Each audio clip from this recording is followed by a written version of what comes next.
or is it? No, we're live. That. Now it is. Yep. All right, cool.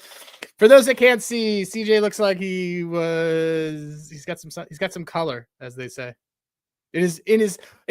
So I didn't realize you were wearing a Mets hat until now. I thought you were gonna wear your Pirates hat. I had to wear a Mets hat because if I wasn't, it would look like I just rolled out of bed, which is exactly what I did, because my kids have been just incessantly throwing up all over me the last 48 hours. So yeah, but I'm ready to go. I'm ready to rock and roll on this. This awesome. Is what you do as a dad. You just got to puke and rally. Except unlike like you are not Kristaps Porzingis, who gets sick and leaves games, or the mysteriousness that is Yandy Diaz, who just like has passport issues a couple times a year, which I want to actually talk about at some point. You are watching Dad's Bet Baseball. That was our version of a cold open. I'm Adam Rosenberg at Hey Rosenberg. I have my buddy, as always, CJ Buskey, aka Slippin' Jimmy, at Dad's That Bet, and we're pretty stoked to have you on this Wednesday afternoon. There's a lot of baseball going on right now. There is a lot of stuff that I liked. In one fell swing, I lost both an alt under in the Orioles Twins and the Bailey over under 2.5 earned runs. I thought I was so sharp on that. But CJ, you're playing with fire with Bailey over. I've never been a guy that hasn't on him, but he hasn't given the Orioles stink, and he hasn't given one. He has not. He was under it in all of his starts, so I should have known. But you, sir, you just got back from Chicago, and we constantly are going around and around on either the AL Central or the NL Central. And so now we're back on the NL Central. And I guess my question for you, is this division back? Is parity back in this division? You would never know that you and I both live on the East Coast, for as much as we talk about the Cubs and the Reds and the Pirates. And exactly that, are left of Interstate 99, because we just love, there's just so much to talk about. I feel like in these two divisions. I think the other divisions, the NL East, it's the three teams we're always going to talk about, and the AL East, are we going to talk about Rafi Devers, being a baby, or are we going to talk about the Yankees being like, okay, like maybe a little bit better? We do have recycling plot lines that are like, that seem to be, Yankees are very good, Judge is underrated, Devers is a bad teammate, which, by the way, I do think DVR brought up a really good point about that. I don't know if you listened to the latest Rates and Barrels, or it might not be the latest. I think it was Fridays, but on Rates and Barrels, not a friend of the pod, but we would love for them to be a friend of the pod. Derek Van Riper brought up, cautioned that everybody who says that Devers, his comments are bad teammate, he speaks through a translator, and a lot gets lost in translation, quite literally. I just thought it was a good point. This is not a Rafi Devers show, but Colby would never agree with you, by the way, who just showed up here in the chat as a known Rafi Devers friend and known friend of the program, Colby. Yes. Colby Marchio. Okay, so then let's talk about the NL Central. But NL Central, yeah. The Cardinals are on a 9-game winning streak, the longest win streak in baseball. Well, and we talked about the Cardinals last month, and we hit on them probably at like the worst time to talk about them, because they went into a 4-game set at Citi Field and they got swept. They immediately got swept. We're like, oh, okay, yeah. You're like, the Cards are back. The Cards are back. Yeah, and that's the Cardinals that we expected. And then of course the Mets go and they lose a series to them, and I go, oh God, maybe the Mets really aren't as the best team in baseball. And now I'm like back to, oh hey, look at that 4-game series that they swept last month. But so I looked into this, Adam, a little more on, I think there's been a general impression by everybody to say that this is just kind of the Cubs division to lose. I don't, by the way, I definitely said that on this very program. You did. I definitely said that. And I wonder where I got that idea from. Yeah. I think they've been, Cubs have been a really fun team. Obviously I was in Chicago this past weekend. I can tell from just talking to a couple of locals there that we're Cubs fans. They're excited about this team. And we're going to have Pete on the show later. So we'll talk a little bit more, I think, specific to the Cubs whenever he comes on the show. But if you look at kind of the main things I'm looking at, if I'm just, capping some of the team prop stuff for later this season. So Cubs are third best in WRC plus pretty balanced. Second against left-handed pitching, ninth against right. They're 12th best in starting pitching, which you made this point too when we talked about them, that their starting pitching still actually been pretty good. Even with the Steele injury, they've been 12th in and that. with Shota not being that great. Right. And Steele is going to come back. Shota will come back. So they are going to get some reinforcements there. St. Louis, lineup wise, they're not as good. Ninth best by WRC plus, but that's still very good. And this one actually really surprised me, which is their 7th best by wins above replacement in starting pitching. I think a lot of that could be because of how great Matthew Liberatore has been. He's been an ace for them. He's been great. They actually have the same number of top 100 starting pitchers by expected WOBA as the Cubs. So guys even like Mikolas, who, not somebody I necessarily am putting in that category of like a strong starting pitcher. He's been pretty solid for them, at least so far this season. So if you kind of going through some of those different rankings, and we did this exercise last summer when we were kind of trying to make a case for, or to really fade the Brewers. Here's where I can't quite get there yet with St. Louis, is just that I think the Cubs, while maybe these teams right now are pretty similar, I think that just the Cubs have more options in terms of how they're going to continue to construct this roster for the rest of the season. The big reason is because the Cubs have the 8th best farm system versus St. Louis, who has the 20th. And the Cubs have guys that they can go out and deal for a Luis Castillo. They can go out and, deal for some guys to really help that bullpen. They can go out and go get Sandy.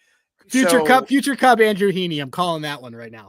Andrew Heaney, right? Another one there that they could go in and get. So you tell me what you think, but that's when I'm just kind of looking at, do I want to buy St. Louis for like a division price? Because you're going to get them at a long price. Like they're 5-1 on crazy long price. Some books. Really I have a market that I want to bet them on, but like, what are you thinking with this team compared to the Cubs right now?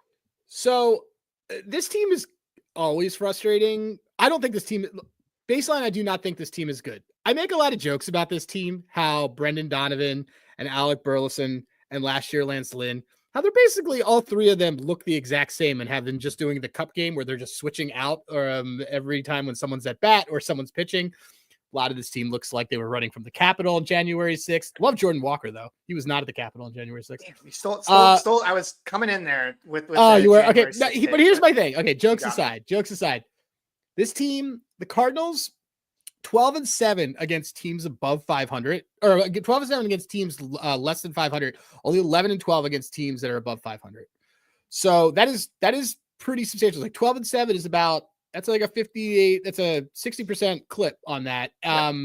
So this team, they're also 0-4 in extra inning games, which kind of tells you a little bit about their bullpen.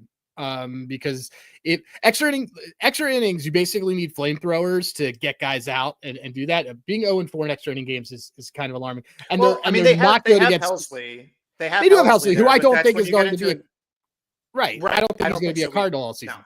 No. Yeah. So they're not going against lefties. I think that this Cardinals team has hit a good patch. I'm still just all in on this Cubs. A lot of this is also Ian Happ. We can get way more into this when Pete gets here, but I think Ian Happ not being hurt matters more than anybody else on that team right now. Like we talk about PCA, who's our MVP, and I bet that, by the way, I hope you did too. We called it out. Like I threw something on it. So Kyle Tucker doing his thing, but this team's entire that Cubs team's entire offense spiraled around and became very Miami Marlins-esque as soon as Ian Happ got hurt. So that's the one thing I would monitor in any situation is Big Daddy Happ, making sure that he's okay. I'm just not interested. I'm still only, the team I'm only interested in buying in this division is the Reds. It's still the Reds. I just think that the ceiling on the Reds I think the floor on the Reds is higher than people think. And I think the floor on the Cardinals could be really, really bad. Well, and I think the Reds also have more of an incentive to try and go and win now. They also have prospects. I mentioned him on the show before. He threw, I think, another game in AA, but Chase Brown, their, flamethrower, second overall pick, I could see him coming up at some point later this season. So the Reds, every move they've been making are signaling that like they're trying to win now, the hiring of Francona, whereas the Cardinals, again, they're kind of just playing with house money coming into this season because they weren't expecting to really be good. I still think Arenado could get dealt. Obviously, we just said Helsley could get dealt. I think if you're going to believe in the Cardinals, obviously don't go and bet them for division. Look for one of those markets. You've actually brought this up before, which is to get the 6th seed, which would be they're 14-1 right now to get the 6th seed. Really? Now that's on because the Reds are like 35 to 1. So this is what I was just about to say. The Reds, I like the Reds better.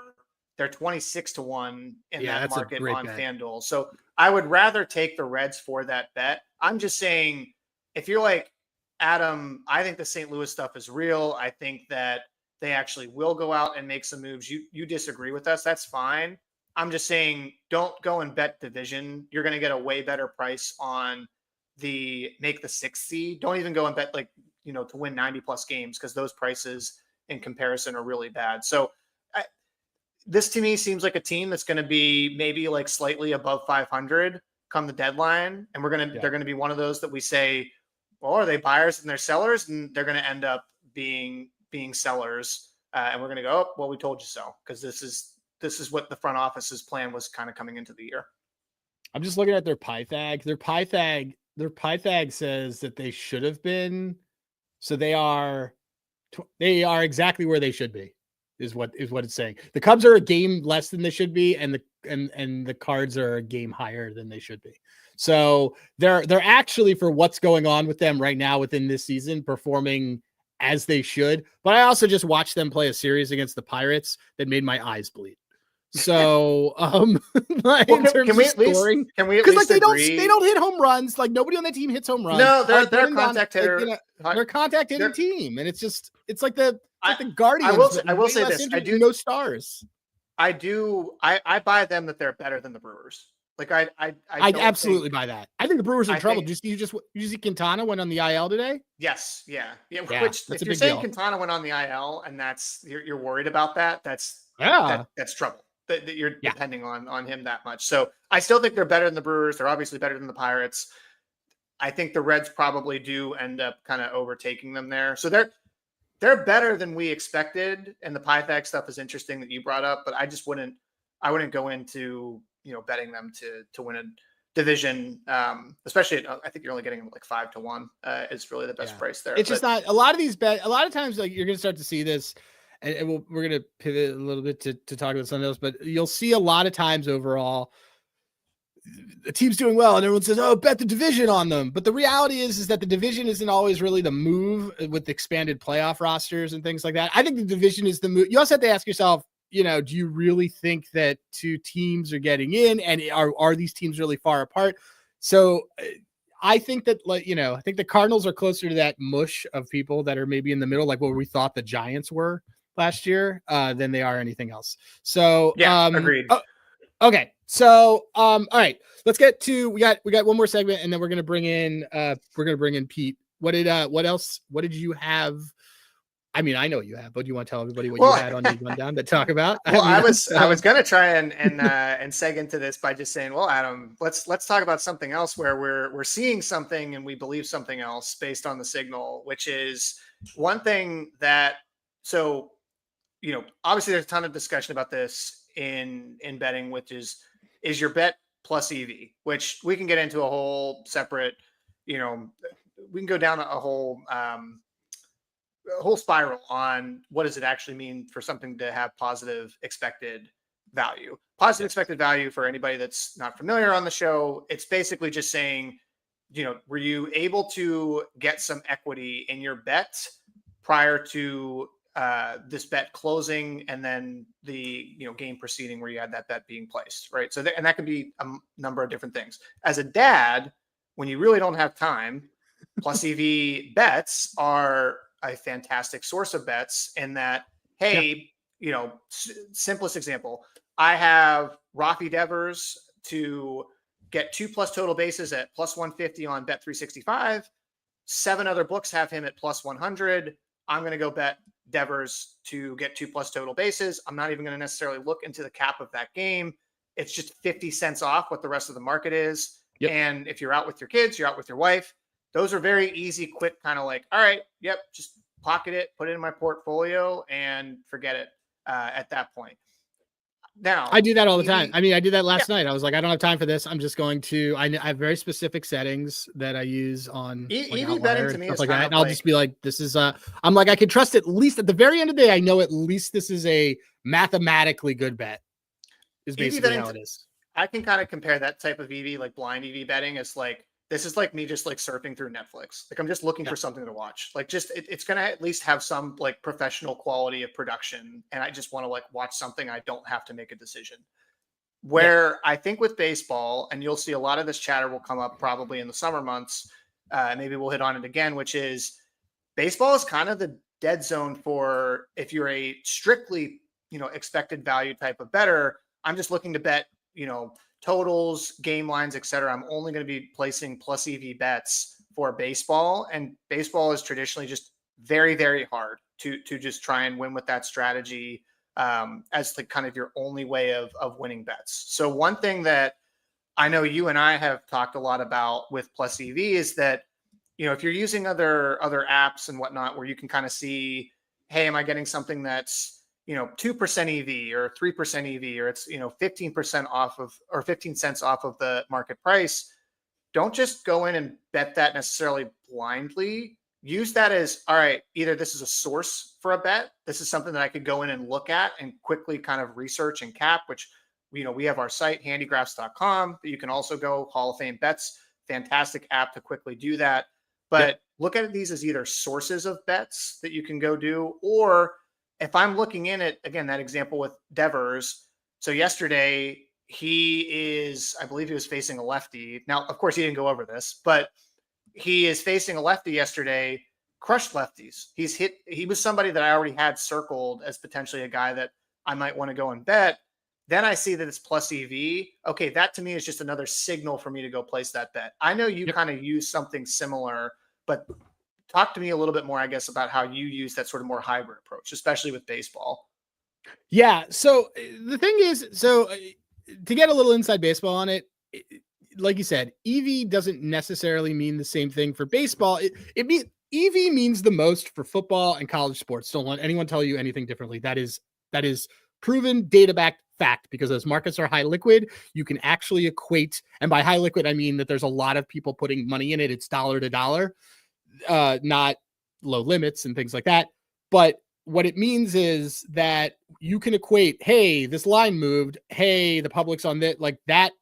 Things move those markets because they are so big and there's so much involvement. In baseball, you're actually going to generally see a lot of EV on pitcher stuff, because pitchers are the props that people attack earlier in the day.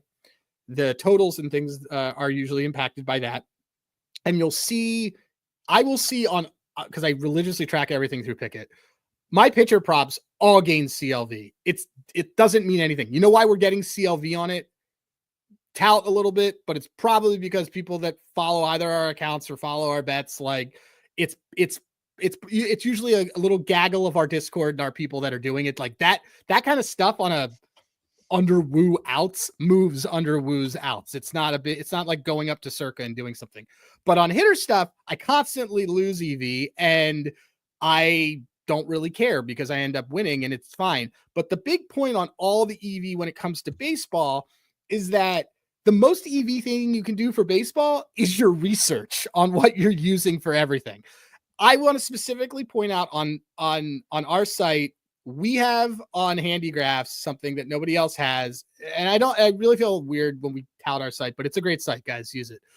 We have last 30, 60, 120 plate appearances versus a pitcher's hand. Shout out to Colt 45 in the Discord who was like, can you do this? And we build it. So that you will see lots of people that are looking at team rankings over the last week or teams against a specific hitter that'll do something for a K prop or a pitcher's prop. We're able to show something so micro that I think that we have a bigger edge on whatever is happening within the market, because there's 200 people using this site. So this is the kind of stuff when you're doing your own research makes things EV. So on baseball, do not get bent out of shape about, hey, this isn't worth this or this isn't worth this price. Like, it is actually in baseball because there is so many different data points and there is no way that books can keep track of every single little piece that's going on, the price moves and things like that, it's very subjective. It's not something that you need to completely worry about. It's also just a real quick time. Again, I want to shouting out our friends at Hall of Fame Bets. If you use our code DADS, you get 50% off the first month. You get a week free.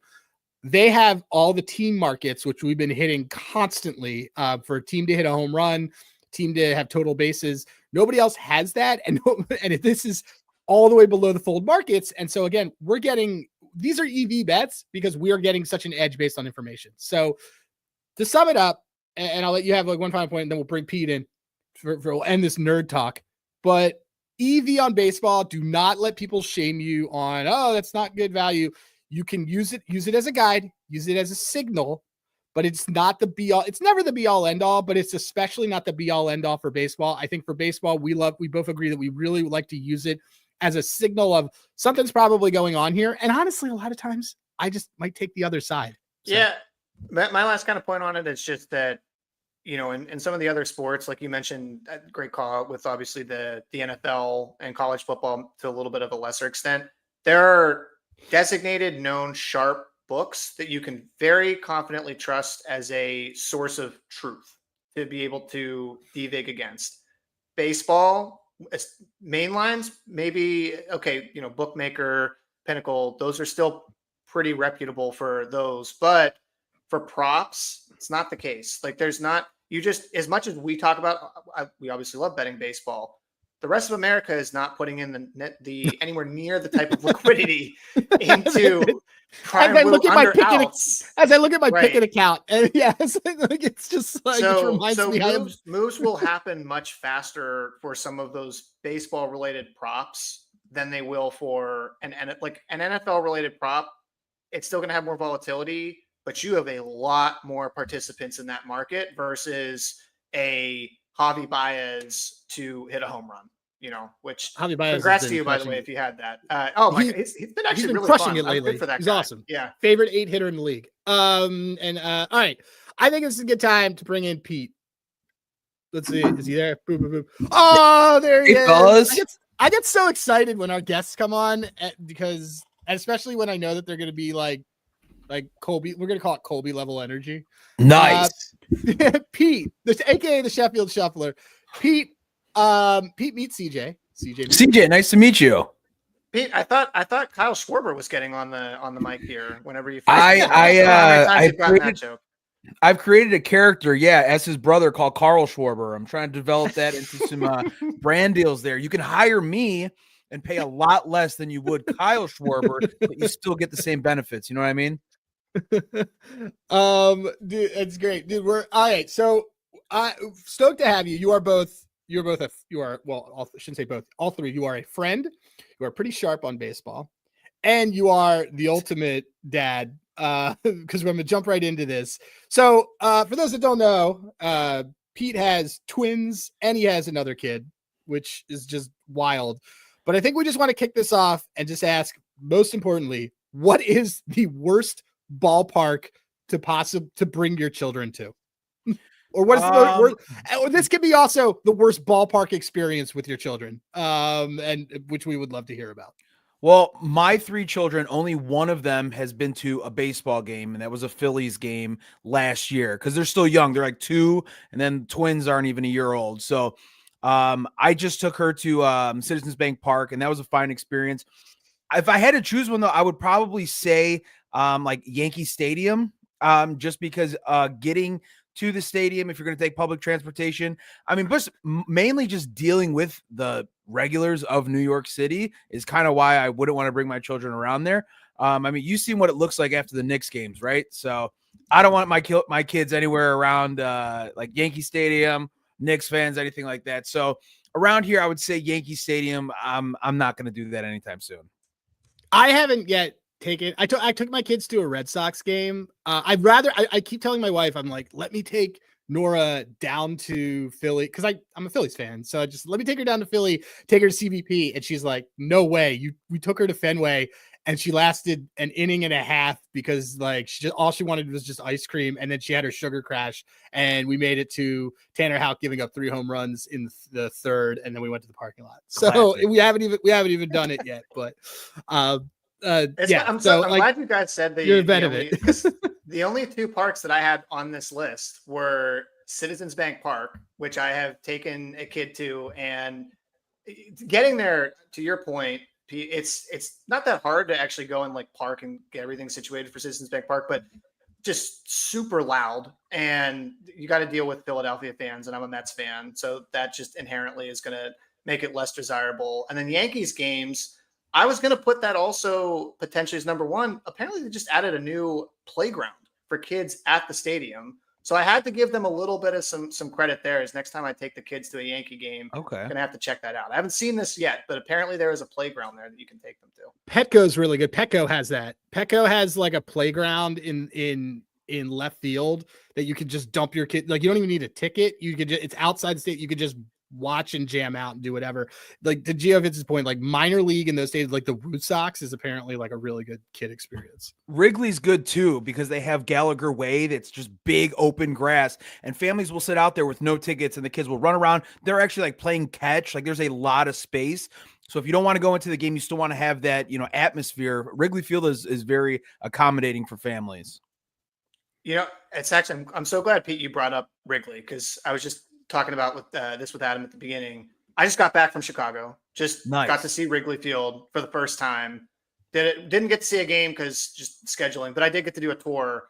And, if anybody, by the way, has not been to Wrigley Field, you need to go. It's absolutely worth getting to see. It is, I would put it ahead of Fenway. So sorry, Red Sox fans, if you're listening. I just think it's a better ballpark, and there's just more fun history. Go look up Tom Browning sitting on the rooftop. That's one of my favorite stories that I heard from there with the Cincinnati Reds. But one of the things I got to talk to some of the people that work for the Cubs there, Pete, was, this has been a really exciting team. I feel like if you're a Cubs fan this season, at least the lineup has been PCA. You guys you get Kyle Tucker.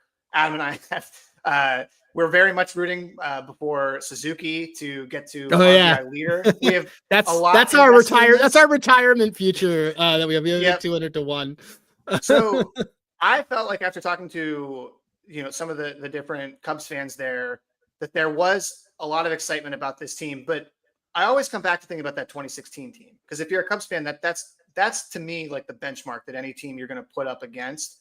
How do you see this team in comparison to the 2016 Cubs? Sure. One thing I did want to tell you about, because you went to Wrigley recently, it didn't always used to be like that. So I lived on the corner of Sheffield and Addison. That's why I go by Sheffield Shuffler. So I lived there from like 2012 to 2015.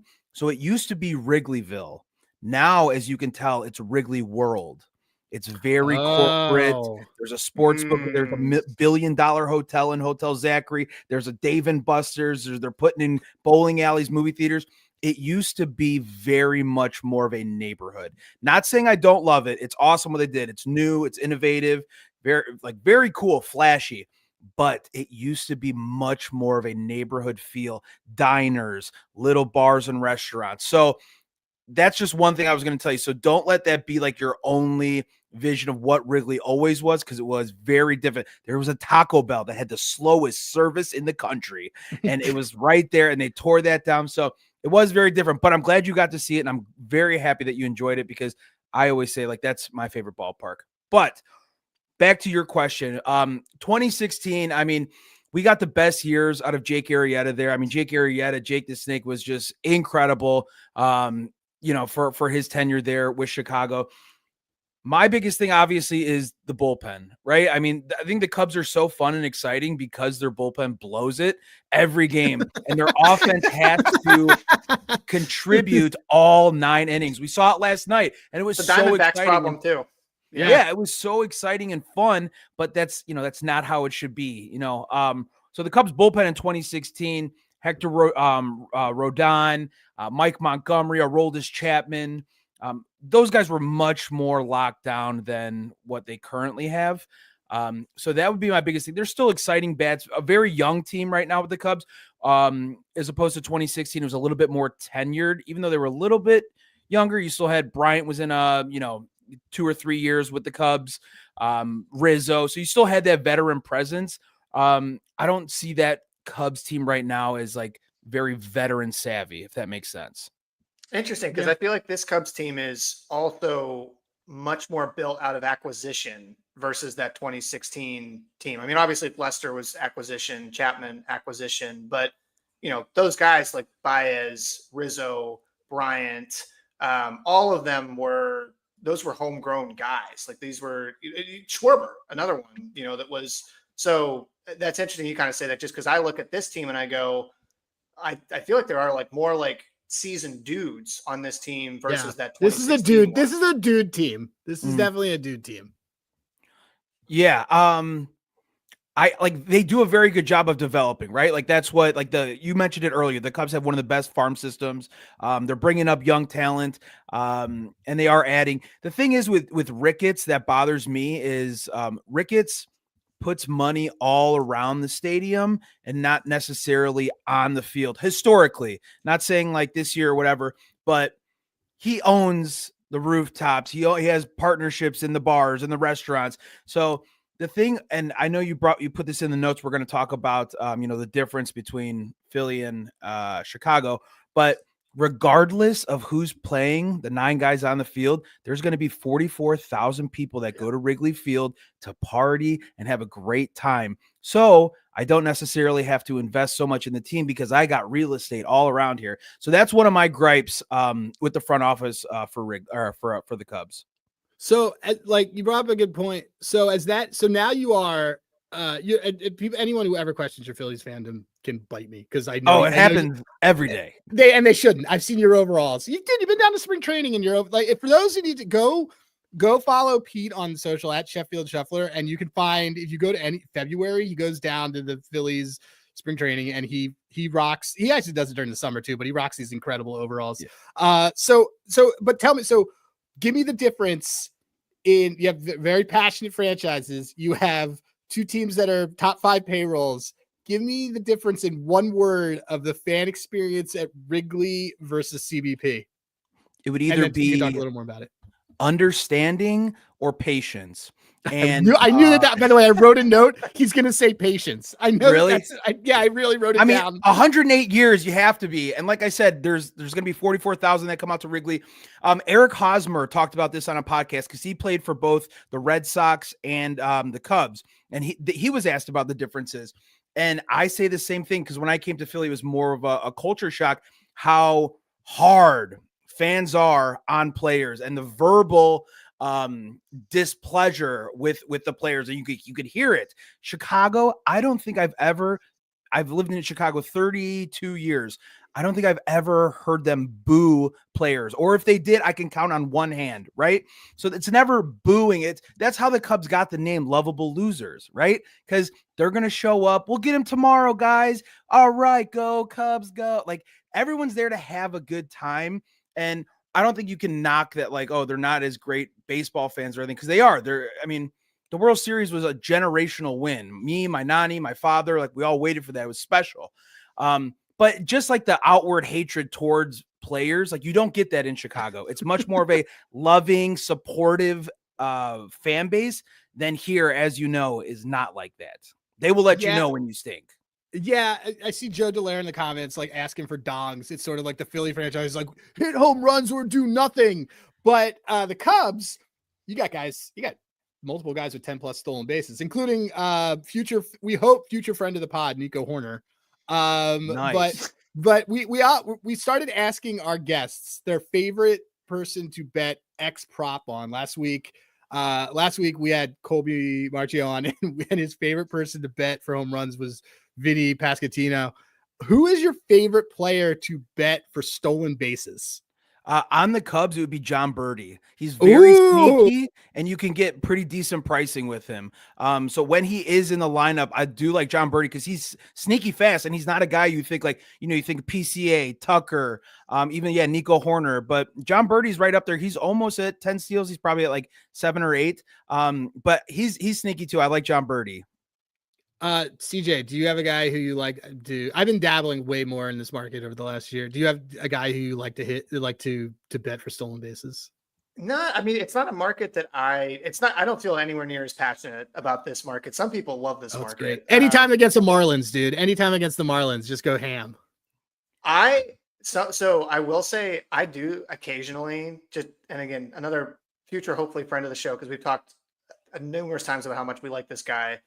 Aaron Judge does steal bases every once and like in a blue moon. He does. He has 3 of them already this season. And you can usually get him for like pretty wild odds. Like, again, it's only against like 3 or 4 of them, but you can get him usually between like 15 to 20 to 1. So sometimes if I really just think, Judge is going to get on base, which I don't know, that could be literally any game that he plays. I think it's kind of fun to just sprinkle like a few bucks on Aaron Judge to get a stolen base, because it's way more fun showing a winning bet slip with Aaron Judge on it for a stolen base than if you show somebody that, hey, I bet Aaron Judge hit a home run and he hit a home run. People are just going to be like, okay, sweet, congrats on. It's just like betting, Ohtani to hit a home run, same thing. Well, so it's funny you say Ohtani. So Ohtani's my favorite guy to bet to have a steal, because I like betting his steals more than I like betting his home runs, because one, the odds are generally the same and he does it. He's so competitive. He's either getting walked or he's hitting the single or he's out of there. And then he gets, like last year, watching him get to 50 was awesome. He's my favorite. I didn't want to double up on Cubs, but Kyle Tucker, I've always loved betting his stolen bases. Like sneaky, really good base stealer when he was in Houston. It's hard to not like how that Cubs team is put together, because they have the ability to ceiling play power ball, but floor play small ball with from top to bottom. Like PCA, I think we have PCA as triples leader because he's just one of those dudes, who can do that. I'll throw in Jose Ramirez, by the way. That's a good one. That's a real good one. Steals a ton of bases, and also literally no one ever talks about Jose Ramirez stealing bases, and yet he does this 40 to 50 times every single season. So Jose is another fun one. Cool. So Pete, all right, the last question that we're going to ask you as we kind of head out of it here is, so who is probably, again, you basically have lived with very passionate fan bases. Has there been a team that you have found you're just like, you know what? I just really cannot stand these guys at all. Like, I can't get myself in I will never be able to cheer for this team, even if I was dropped in this city when it comes to baseball. Yeah, for me, it's always been Milwaukee, Green Bay, and Milwaukee. Just growing up in Chicago, and I hate to be mean, but like just the ugliest people in the country live in Wisconsin, man. They are like, you see a Brewers jersey with like a Packers hat, or a Packers jersey with a Brewers hat, and you're just like, oh my God, it's just disgusting. So I just can't stand them. Cubs travel really well to it used to be, First American Ballpark. It used to be Miller Park. That's what I call it. Yeah. But they travel really well, so we call it Wrigley North, right? That's what we call it, and they really hate that. They're like, we're paying your bills. We're paying to keep the lights on. But for me, it's Milwaukee. I just can't stand it. And honestly, like, Milwaukee's a sneaky great city. I'll be honest. Like, Milwaukee's a cool city to visit. A lot of good breweries, good like bar food. So I enjoy visiting, but just the fans, the teams, I can't stand the Brewers, and I can't stand the Packers. In that division as well, I do respect the Cardinals a lot because of their fan base. Cardinals fans are some of the most intelligent baseball fans I have ever met. They're very knowledgeable of the game, and they're very knowledgeable of their team. So I respect the Cardinals. I know there's like a Cubs-Cardinals rivalry, but they travel well. They were I went to the Cardinals Wrigley game. They were up there, and they were like perfectly fine to be around. Yeah. Yeah, they're not hostile or anything. They're just like very smart fans. Anytime I talk to Cardinals fans, so I really do respect the Cardinals fan base. But yeah, when it comes to hatred, it's just the state of Wisconsin. I'm just not a fan. We'll have to let Trevor know.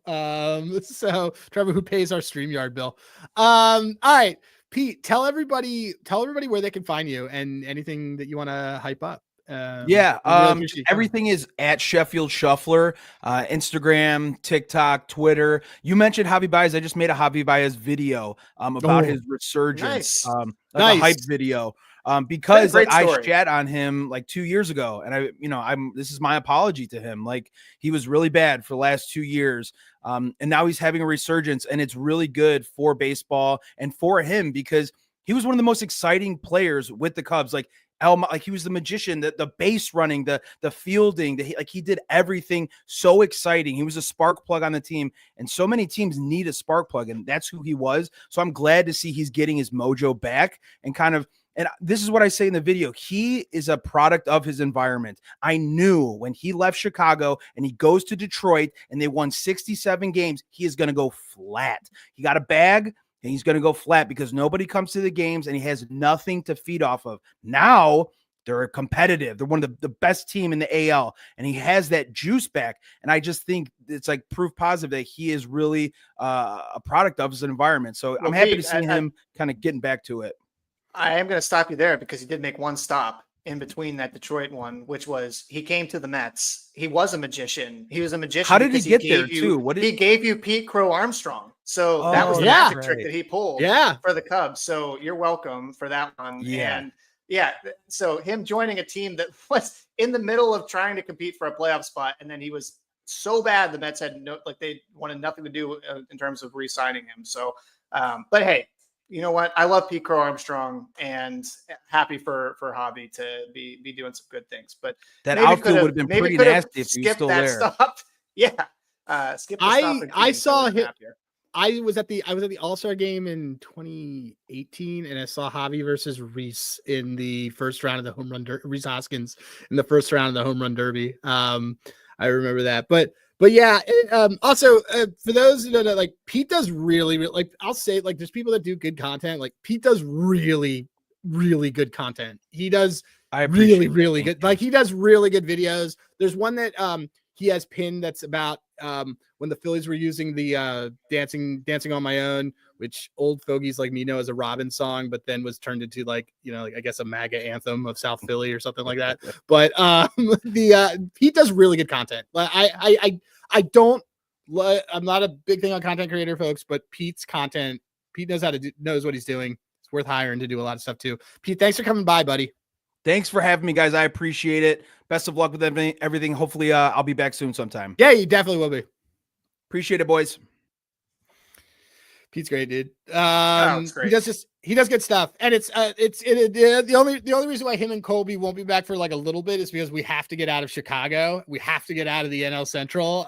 We have to expand to fandoms that are not located. Did we go and find a Guardians fan for the? We got to find a Guardians fan. Actually, we got one. We got Corey. Corey in the Discord is that. Yeah. So yeah. All right. I know we went a little long. We're gonna go right to dad moves right now. Producer Spencer, I believe, is not joining us for dad moves. Producer Spencer, by the way, who is a free agent producer. We're not letting him go, but he is a very good free agent producer if you need for doing anything. He was at Odyssey. He's been at ESPN. He is legit and he does a really good job. I just want to give him a shout. But my dad move is with so last weekend was Mother's Day, my anniversary. My son's birthday was yesterday. My wife's birthday is Friday. My dad move. Gauntlet. Yeah. My dad move is just a reminder that when your wife says, "Oh, I don't want anything," that's a lie. It's a trap. But my second part of it is the best thing you can do really for a mom as a gift is to make it so they have to work less. And by that, I mean, tomorrow I am dealing with all the kids' breakfast, getting them up, getting them dressed, going to do everything so she can go to a workout class. On Sunday, I did the exact same thing so that she could sleep in for 2 hours. We kind of take that for granted. It's sort of a little bit of a cliche, but the best thing you can do for your partner is make it so they have to work less. It is a insanely good gift. And then generally money and you'll earn a lot of brownie points for that too, which you can, at some point you will need those to cash in. So yes, your dad move. Yeah, I definitely agree. My dad move always you can never have too many extra change of clothes for your kids when you're on vacation. So Ooh. there's going to be a vacation where you're going to look at your wife and go, you're insane for packing 8 extra outfits for each of my kids. And then they're going to proceed to get sick on that vacation. And you're going to need every single one of them because they will likely throw up or pee or do whatever to any one of those different change of clothes. So make sure if your wife is packing extra change of clothes, please add as many as you can, because I had the unfortunate event yesterday of flying back from Chicago, and my daughter. Oh, they went got with, so sick they on went the with you. plane. They got sick Yes, there. yeah, they got Okay. sick there, and then they got sick on the way back. And I don't need to paint the whole picture, but just know that having that extra change of clothes for both of them throughout the weekend and on the plane was a big, was a saving grace, honestly, for what my wife did there. So I will always remember to have a lot of extra clothes when you're traveling with kids. Yeah, well, my son pees on everything. All right, so he just does. It's just like he's an alpha. He just pees on everything. So look, Sounds thank like you an everybody. experience at Citizens Bank Ballpark. I completely agree.